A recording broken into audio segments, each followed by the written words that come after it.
Amsterdam, 1656. A 23-year-old merchant stands in a synagogue on the Houtgracht. His name is Baruch de Spinoza.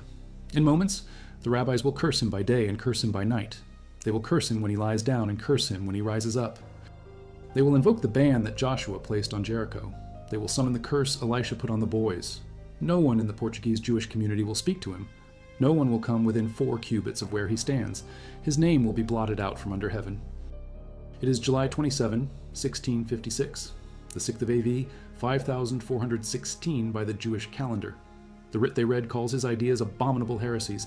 It calls his actions monstrous deeds, but the document does not specify what those ideas are.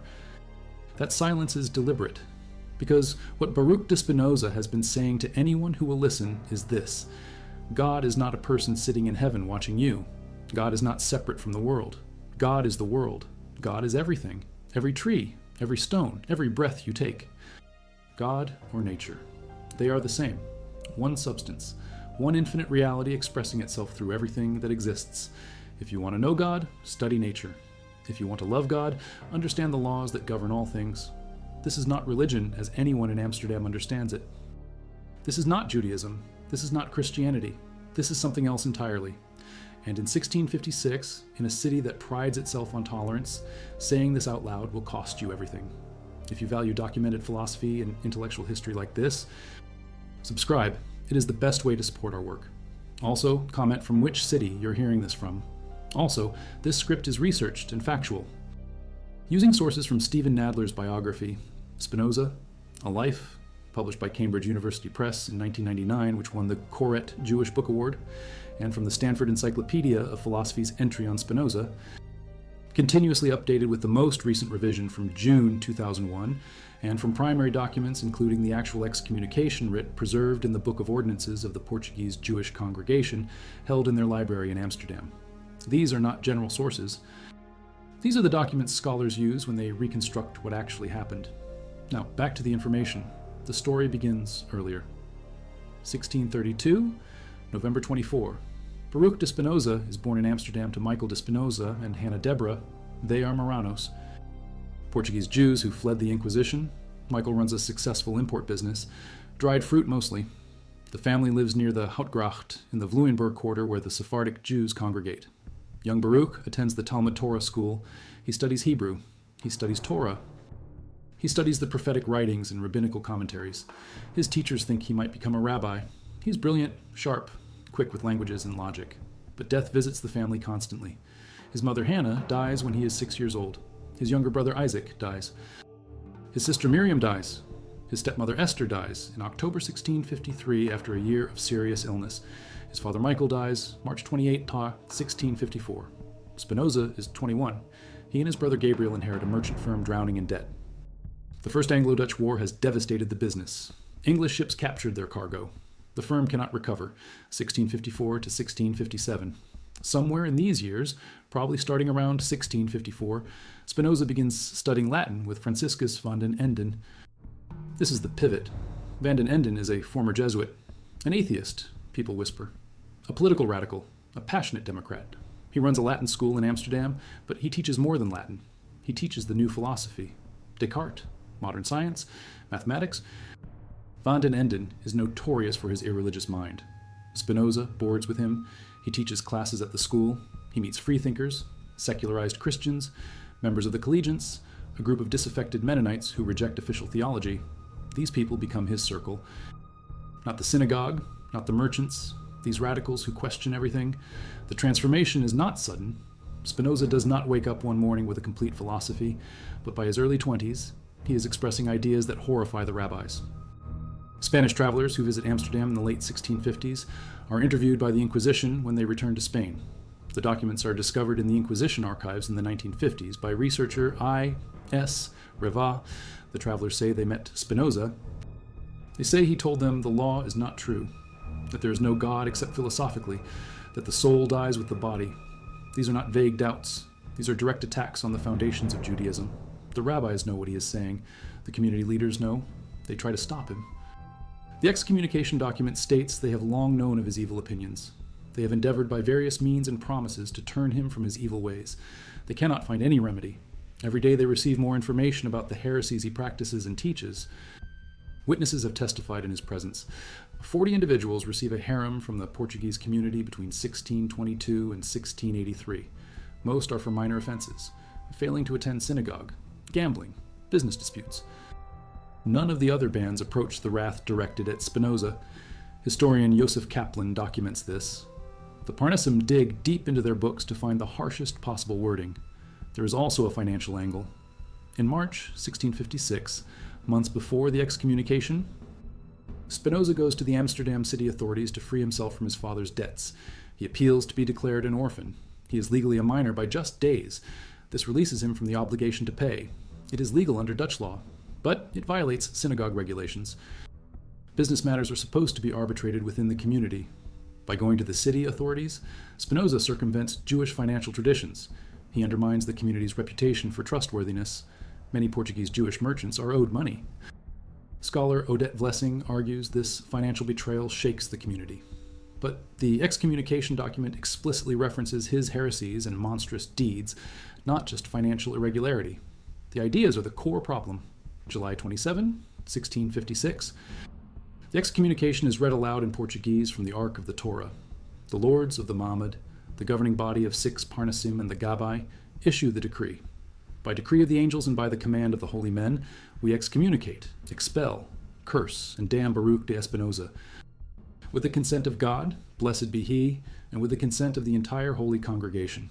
In front of these holy scrolls, with the 613 precepts which are written therein, cursing him with the excommunication with which Joshua banned Jericho, and with the curse which Elisha cursed the boys, and with all the castigations which are written in the book of the law.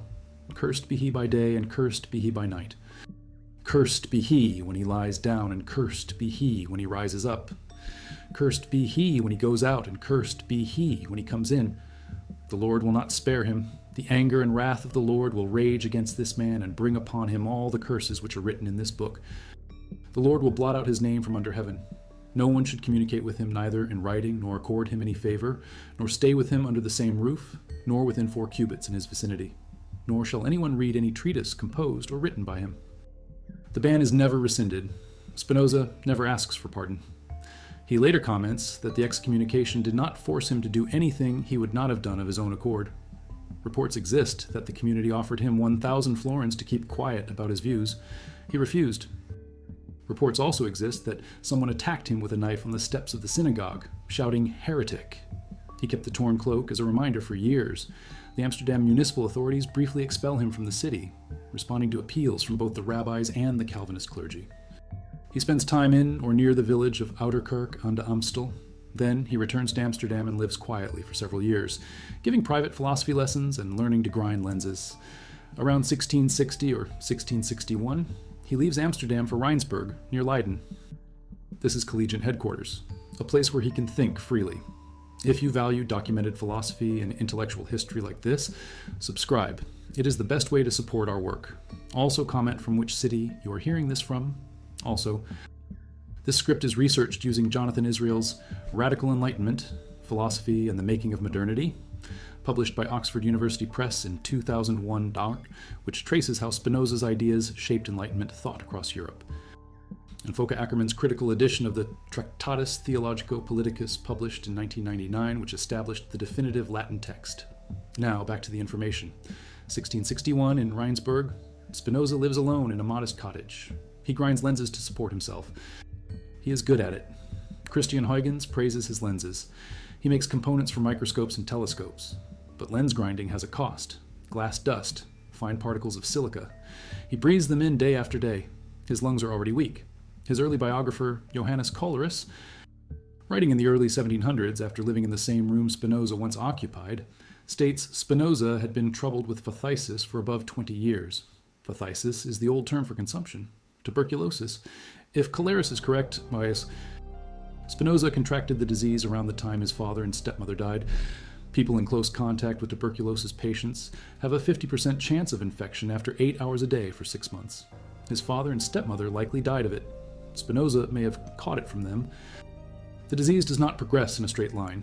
It can be recurrent, fevers, coughing blood, years of relative health, then sudden decline, like the Russian writer Chekhov, who also suffered from tuberculosis for 20 years and died at 44, the same age Spinoza will die.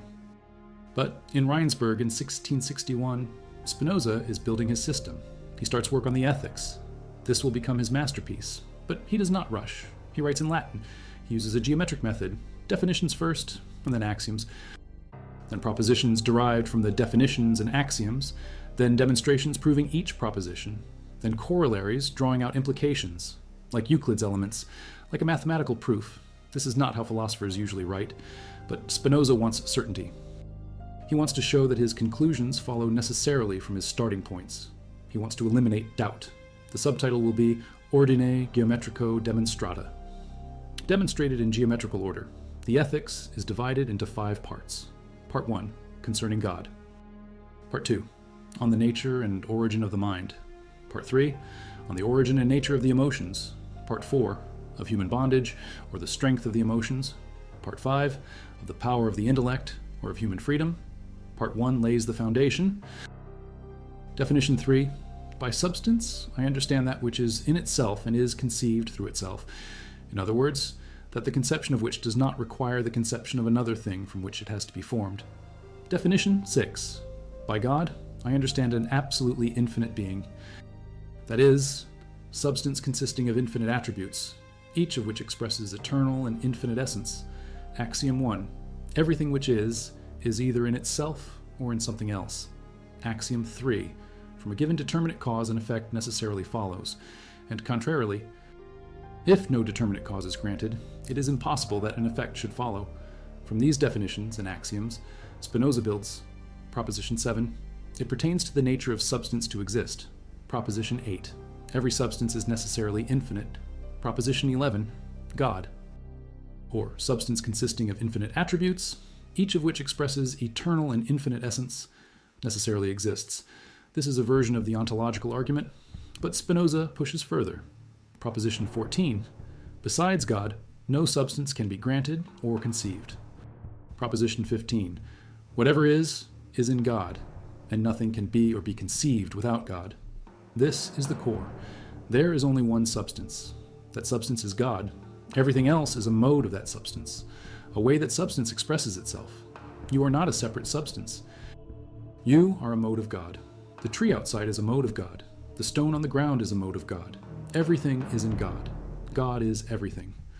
In Part 4, Preface, Spinoza writes the phrase that sums it all up. That eternal and infinite being we call God, or nature, Deus sive natura. God or nature. They are interchangeable terms. Not God above nature, not God outside nature, not God creating nature from nothing. God is nature. Nature is God. This is not the God of the Bible. This God does not have intelligence, does not have will, does not have intentions, does not care about you, does not reward or punish, does not perform miracles. Everything follows necessarily from the divine nature according to law. Like a triangle's angles necessarily sum to 180 degrees. Everything in the universe follows necessarily from the nature of the one substance. There is no freedom in the sense of choosing differently. There is no contingency. Everything that happens must happen exactly as it does.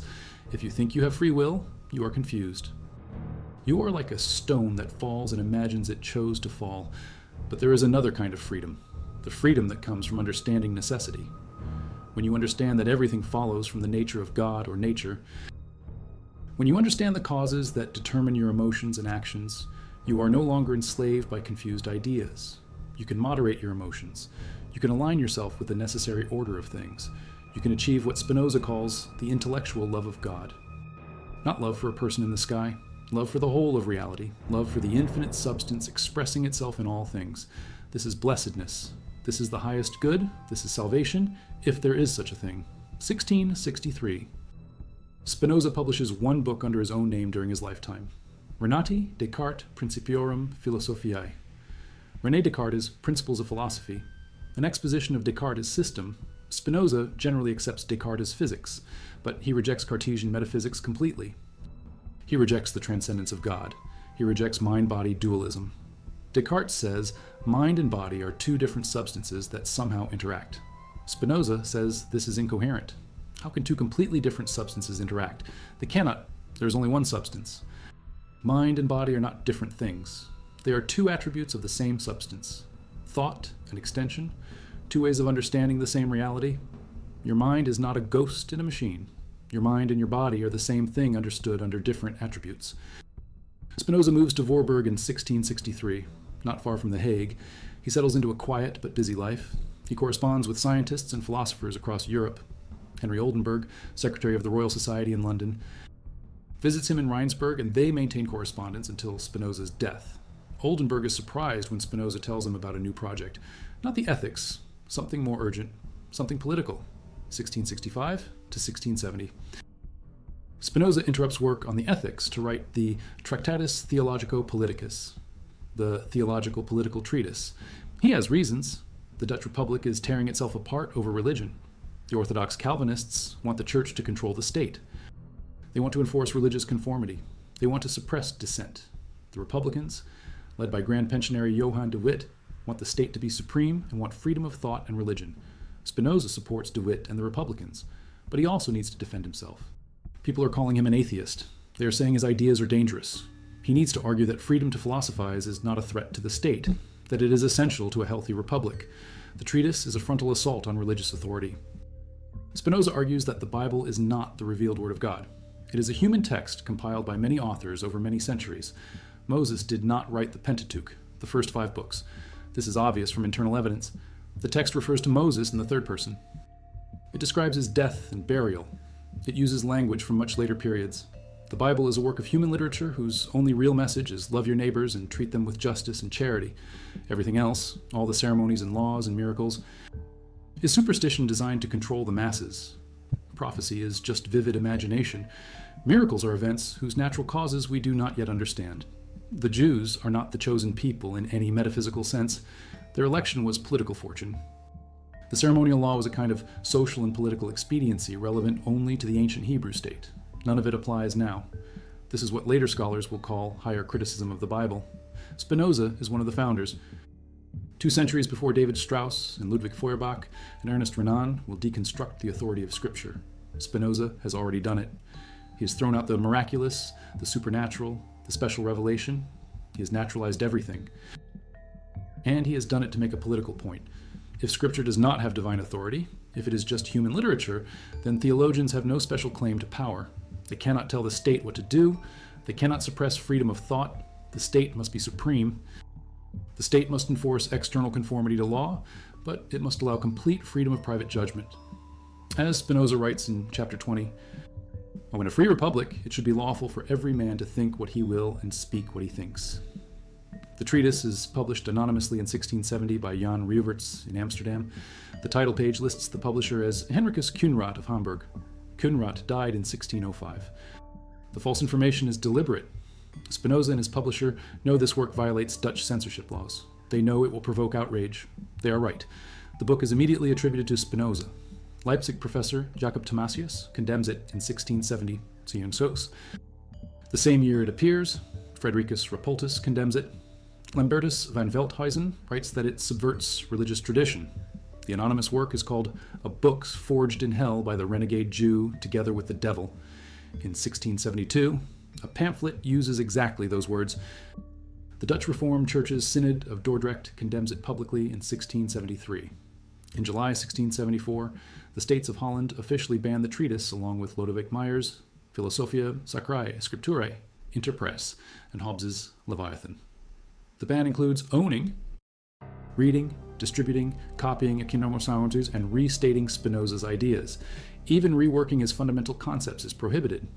For the next century, if European philosophers read Spinoza, they do so almost entirely in secret.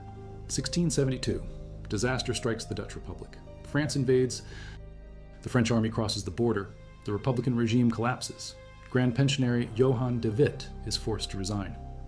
On August 21st, 1672, a mob brutally murders de Witt and his brother Cornelis. They are lynched. Their bodies are mutilated. Spinoza is devastated. He wants to go to the site of the massacre with a sign reading Ultimi Barbarorum, ultimate of barbarians. His landlord has to physically restrain him. The stadtholdership is reinstituted under William III. The era of Republican liberty is over. Everything Spinoza argued for in the treatise has failed. The mob and the priests have won. Spinoza moves to The Hague in 1670 and remains there until his death. He continues work on the ethics. He finishes it in 1675. Friends advise him not to publish. The controversy over the treatise is still raging. Publishing the ethics will make things worse. Spinoza takes their advice. The ethics will not appear until after his death. He starts a new work, the Tractatus Politicus, the political treatise, a more pragmatic analysis of government. But he does not finish it. His health is failing. 1676, his lungs are deteriorating, the tuberculosis, the silicosis, perhaps both. Coleris writes that Spinoza was a man of very weak constitution, unhealthy and lean, that he kept a strict diet and was extremely sober in meat and drink. In November 1676, Gottfried Wilhelm Leibniz visits him in The Hague. They have long conversations about the ethics, which Spinoza has completed but not published. Leibniz takes notes. Later, some scholars will accuse Leibniz of plagiarizing Spinoza's ideas when he returns to Germany and begins publishing his own philosophy. This meeting is Spinoza's last major intellectual contact, February 21, 1677. It is a Sunday. Spinoza's landlord and his wife go to church. This is the weekend before Lent. The day before, Spinoza seemed fine by his standards. Around 4 in the afternoon on Saturday, he came downstairs from his room and smoked his pipe. His friend Lodewijk Meyer arrived around noon on Sunday and ordered an old chicken to be boiled so Spinoza could have broth and eat some meat, Jewish penicillin. Even then, thinking everything was fine, the landlord and his wife went to church. When they returned, they were shocked. Spinoza had died around 3 in the afternoon. He was 44 years old, 44 years, 2 months, and 27 days to be exact. He died alone except for Meyer. He died without a will. He died without recanting. Reports circulated that he repented his philosophical stances on his deathbed. These tales petered out in the 18th century. They were lies. Lutheran preacher Johannes Coleris wrote the first biography of Spinoza, specifically to research his final days. He found no evidence of deathbed conversion. Spinoza was buried inside the Nieuwe Kerk on the Spy in The Hague on February 25, 1677, 4 days after his death, with 6 others in the same vault. Many illustrious persons attended the funeral. 6 coaches followed the procession. In life he was notorious, excommunicated, banned. In death he was suddenly popular. No memorial plaque marked his grave. In the 18th century the vault was emptied, the remnants scattered over the earth of the churchyard. His body is gone. But his ideas survive. His friends act quickly.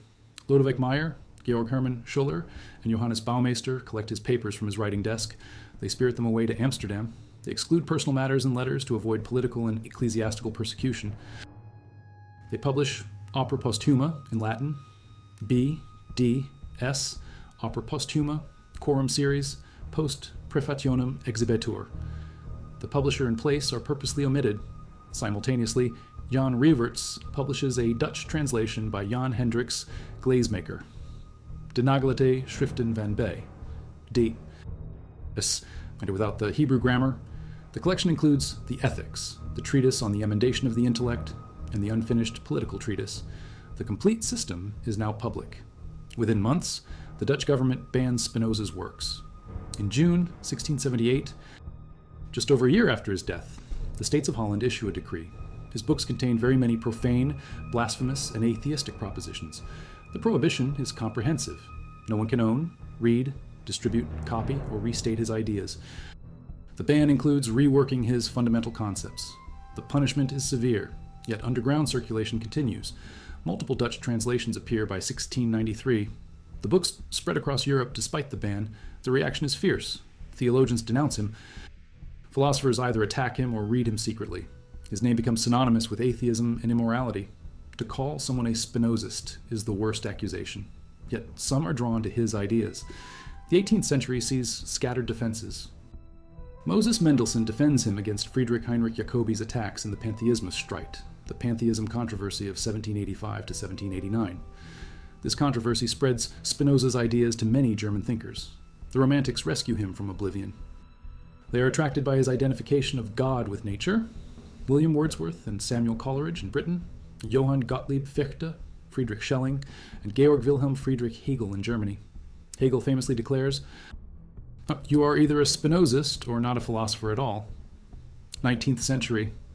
Spinoza's reputation transforms. He becomes respectable. George Eliot produces her own translation of the Ethics, the first known English translation. It is never published, but circulates in manuscript. The novelist W's Somerset Maugham alludes to Spinoza's concept with the title of Human Bondage. Bertrand Russell studies him. Gilles Deleuze writes extensively on him. In 1929, Rabbi Herbert S. Goldstein asks Albert Einstein in a telegram whether he believes in God. Einstein responds, "I believe in Spinoza's God who reveals himself in the orderly harmony of what exists, not in a God who concerns himself with the fates and actions of human beings. Spinoza's God, not a personal deity, not a creator who intervenes, just the infinite substance. Nature itself understood as divine." 21st century. The Stanford Encyclopedia of Philosophy states, "Of all the philosophers of the 17th century, perhaps none have more relevance today than Spinoza. His naturalism anticipates modern science. His biblical criticism anticipates modern scholarship. His political philosophy anticipates secular democracy. His ethics anticipate systems based on understanding rather than obedience. His metaphysics anticipates holistic views of reality. He is claimed by atheists who see him as denying God. He is claimed by believers who see him as finding God everywhere. He is claimed by Jews as the first secular Jew. He is claimed by philosophers as one of the great rationalists. He is claimed by scientists as an early naturalist. But the question remains, is Spinoza a pantheist? For centuries, people have called him that. Joseph Raphson coined the term pantheismus in 1697 in his work De Spatio Reali Seu Ente Infinito, referring specifically to Spinoza's system. Pantheism from the Greek pan, meaning all, and theos, meaning God. Everything is divine. The world is God. But the Stanford Encyclopedia entry notes this may not be the proper way to look at his conception. There are two types of pantheism. Reductive pantheism identifies God with everything that exists, saying God is nothing but the natural world. Immanentist pantheism says God is distinct from the world but contained within it, like water in a sponge.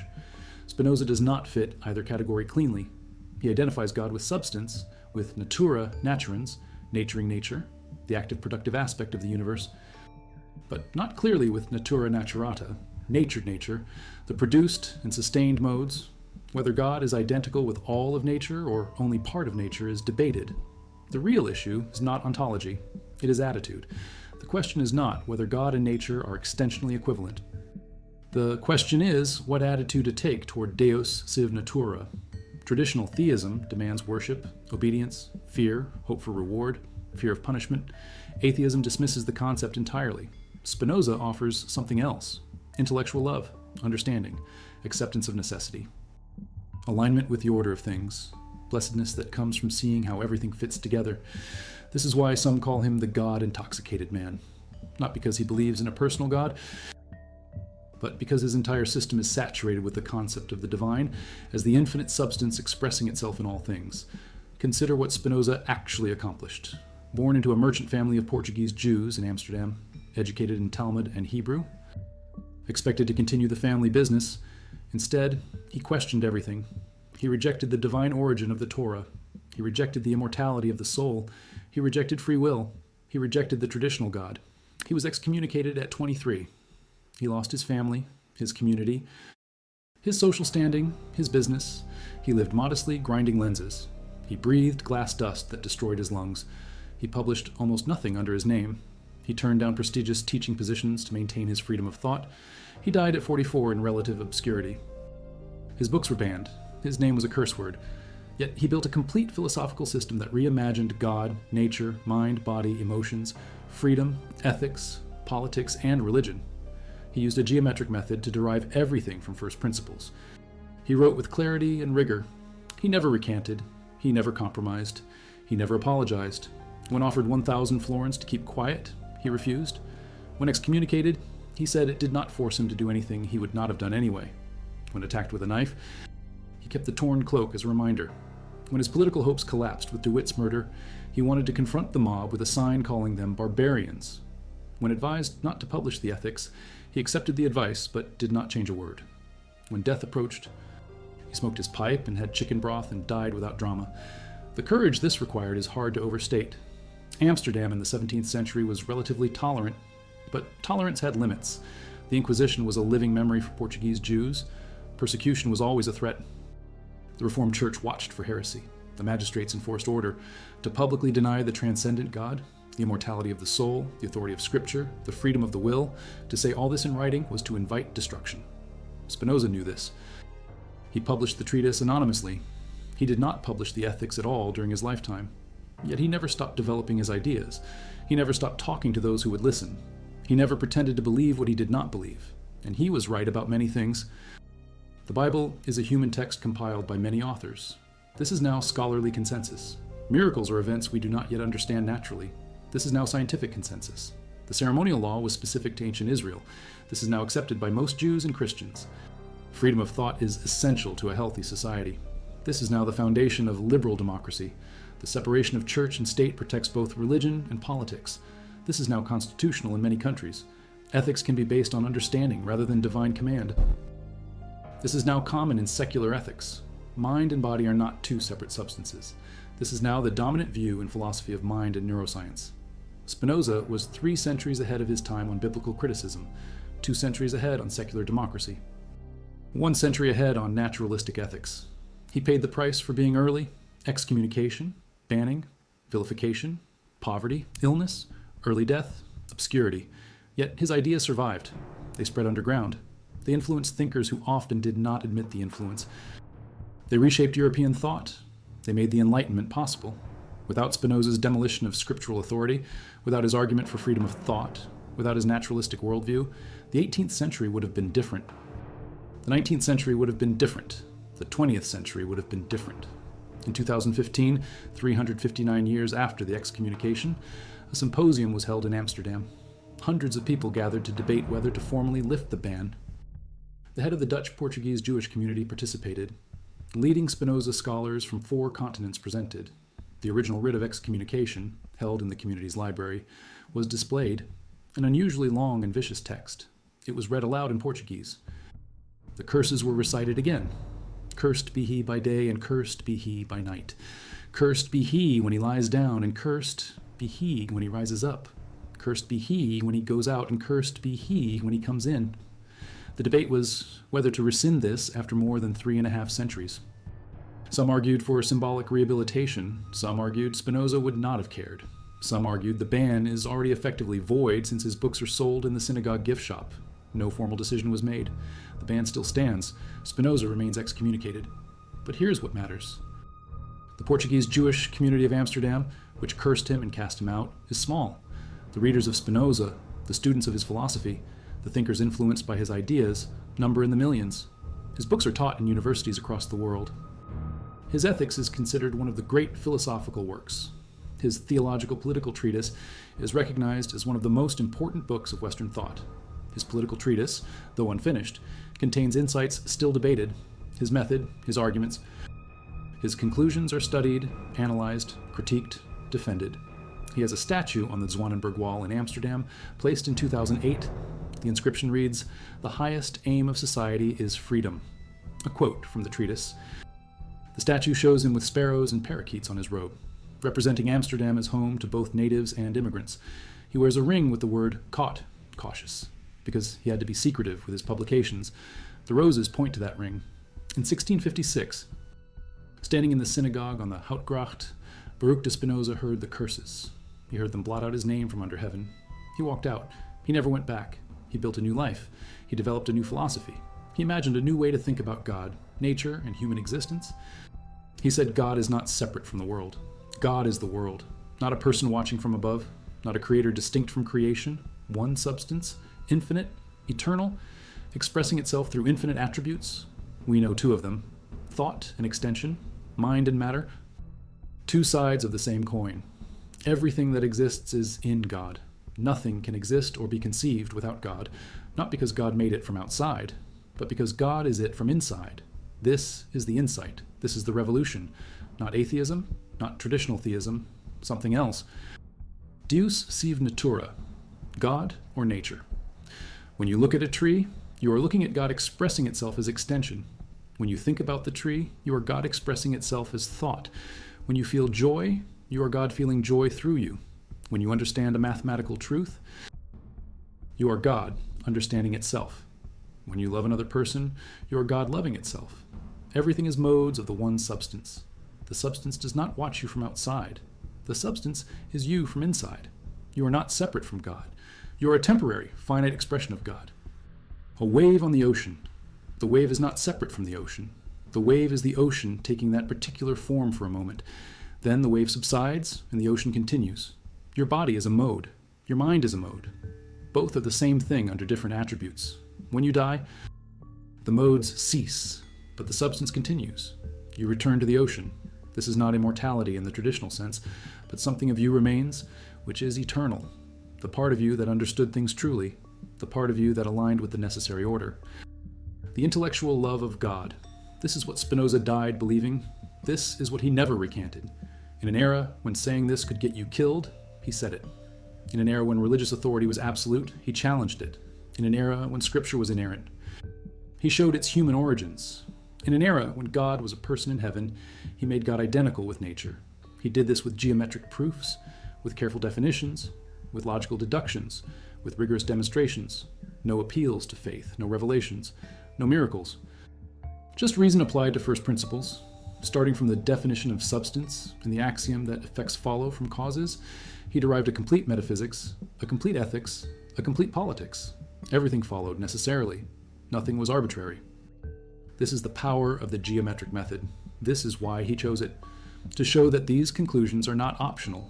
They follow necessarily from the nature of reality itself. In Amsterdam in 1656, a young man heard the curses and walked away. He had no idea his ideas would reshape Western thought. He had no idea he would be studied centuries later. He had no idea Einstein would invoke his God. He had no idea Hegel would say you must be a Spinozist to be a philosopher. He only knew what he had figured out, that God is not separate from nature. That understanding is the path to freedom, that virtue is power, that blessedness comes from intellectual love of the whole. He knew this would cost him everything. He accepted the cost. He lived his philosophy, modest, sober, careful, courageous, free. He turned down money. He turned down honors. He turned down security. He kept his freedom of thought. He kept his integrity. He paid the price, 44 years, weak lungs, glass dust, tuberculosis, dying alone on a Sunday afternoon while his landlord was at church, buried with 6 others in a vault that would later be emptied. No plaque, no monument, just scattered remains in a churchyard. But the ideas remain. That is the final revelation. In The Hague, in the archive of the Portuguese Jewish community in Amsterdam, in libraries across the world, the texts survive. Opera postuma, the ethics, demonstrated in geometrical order, 5 parts. Definitions, axioms, propositions, demonstrations, corollaries, scholia. Part 1, concerning God. Proposition. 15, whatever is in God, and nothing can be or be conceived without God. Part 4, preface. That eternal and infinite being we call God or nature. Part 5, proposition 42, scholium. Blessedness is not the reward of virtue, but virtue itself. The man who was cursed by day and cursed by night. The man whose name was to be blotted out from under heaven, his name endures, his ideas spread, his God, which is nature, which is everything, remains what it always was.